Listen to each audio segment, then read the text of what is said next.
Hello guys, आज की इस वीडियो में देखने वाले हम सीमेंट सैंड एग्रीगेट इसको क्वांटिटी कैसे कैलकुलेट करने का है वो आज की इस वीडियो में देखने वाले।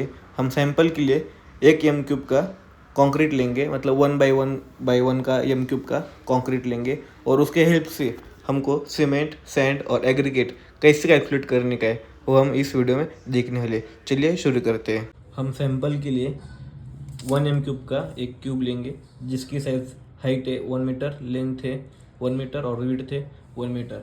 इसका हम एक सैंपल लेंगे और इसका ग्रेड रहेगा 20 ग्रेड रहेगा कि 20 ग्रेड में हमको 1 m³ को कितना मटेरियल लगेगा वो हम कैलकुलेट करने वाले। सबसे पहले हमको सीमेंट का डेंसिटी, सैंड का डेंसिटी और एग्रीगेट का डेंसिटी पता होना चाहिए, वो हमको एक बाजू में लिख लेने का है। उसके बाद हम क्या करेंगे, रेशो ऑफ कंक्रीट ग्रेड, मतलब हमको M20 ग्रेड का 1 m³ का क्वांटिटी निकालने का है। तो उसके लिए हम क्या करेंगे, रेशो ऑफ कंक्रीट इधर लिख लेंगे। अब 1 हैज़ 1.5 हैज़ 3, 1 मतलब सीमेंट, 1.5 हैज़ मतलब सैंड और 3 हैज़ एग्रीगेट, ये हमारा रेशो होता है। उसके बाद हम क्या करेंगे, स्लम ऑफ ग्रेड, मतलब जो हमारा ग्रेड है उसका प्लस में करेंगे। इधर लिखा है मैंने 1 + 1.5 + 3, उसका स्लम आता है 5.5। तो हमको ये इम्पोर्टेंट है हमारे कंक्रीट का क्वांटिटी निकालने के लिए।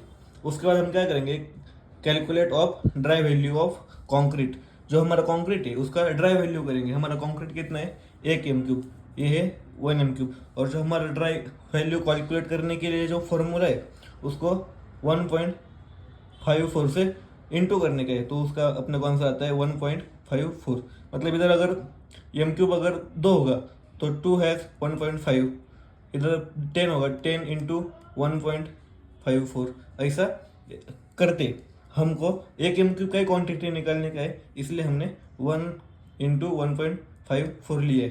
तो नेक्स्ट देखते सीमेंट का क्वांटिटी, वो 1 m³ के लिए कितना सीमेंट लगने वाला है वो हम इसमें फाइंड करेंगे, वो भी ग्रेड 20 के साथ। हमारा सबसे पहले फॉर्मूला क्या होता है, ग्रेड वैल्यू, मतलब जो हमारा ग्रेड में सीमेंट कितना लगने वाला है तो उसका वैल्यू है 1 बराबर aggregate of slum, grade of slum. तो हमारा स्लम कितना है, ग्रेड का 5.5 और इधर है इंटू ड्राई वैल्यू, जो हमारा ड्राई वैल्यू जो हमने कैलकुलेट किया है ड्राई वैल्यू 1.54। तो ये जो फॉर्मूले में हम वैल्यू पुट ऑन करेंगे, हमारा ग्रेड वैल्यू के सीमेंट का 1, हम सीमेंट एक बैग यूज़ करते हैं तो M20 के लिए। उसके बाद हमारा ग्रेड स्लम है, ग्रेड का सम है हमारा 5.5 ग्रेड का सम है, तो इधर पुट ऑन करेंगे इंटू 1.54, ये क्या है हमारा ड्राई वैल्यू है। ये जो हमारा ड्राई वैल्यू हमने इधर कैलकुलेट किया था। तो उसके बाद हम देखेंगे इसका जो कैलकुलेशन करेंगे कैलसी के ऊपर, तो उसका आएगा 0.28। अभी हमारा जो 0.28 है ये हमारा ये फॉर्मूले की वैल्यू है। अभी इसको केजी में कन्वर्ट करने के लिए हमारा वैल्यूम को इंटू करते हैं। हमारा सीमेंट का वैल्यूम कितना है, इसलिए मैं बोला था कि वैल्यूम पहले ध्यान में रखो, क्योंकि वैल्यूम बहुत ही इंपॉर्टेंट चीज़ है हमको क्वांटिटी फाइंड करने के लिए। तो सीमेंट का वैल्यूम कितना है, डेंसिटी कितना है 1440, तो 0.28 इंटू 1440 करने का। उसके बाद जो हमारा आता है 403.2 kg, ये हमारा केजी में वेट आ गया।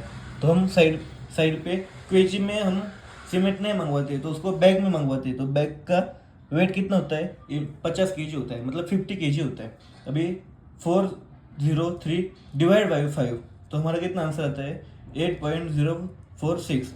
तो इसको हम मतलब 8 बैग मंगवाएंगे, उसके ऊपर 0.86 तो हमारा सीमेंट आएगा नहीं, तो उसको हम लमसम में 9 बैग कर देंगे। उसी तरह से हम सैंड का करते हैं। सैंड का अभी हमारा एक ग्रेड में सैंड कितना लेते हैं, इधर हमने लिखा है ग्रेड 1.5, तो 1.5 इधर ले लिया। ये हमारा ग्रेड का सम है, ग्रेड का सम कितना लिया 5.5 इंटू ड्राई वैल्यू लेने का, तो उसका कैलकुलेशन आता है 0.45। 0.45 को 160 से इंटू करने का, जो कि हमारा डेंसिटी है अपना वैल्यू में उतना हमारे सैंड का, तो उसका कितना आता है 672 kg। उसी तरह से हमको एग्रीगेट का करना होता है। एग्रीगेट का वैल्यू कितना है ग्रेड में, तो 3 है, तो 3 लेने का। उसके बाद हमारा सम लेने का, सम कितना है 5.5। उसके बाद हमारा ड्राई वैल्यू इंटू 8.4, 8.4 इंटू 1450, जो कि हमारा है एग्रीगेट डेंसिटी। तो उसको इंटू करने का 1218 kg हमारा ये kg में आ गया। एग्रीगेट का भी कैलकुलेशन हो गया, सैंड का भी हो गया और सीमेंट का भी हो गया। तो इसे इन्फॉर्मेटिव वीडियो देखने के लिए हमारे चैनल को सब्सक्राइब करो और वीडियो को लाइक करो। Thank you guys so much.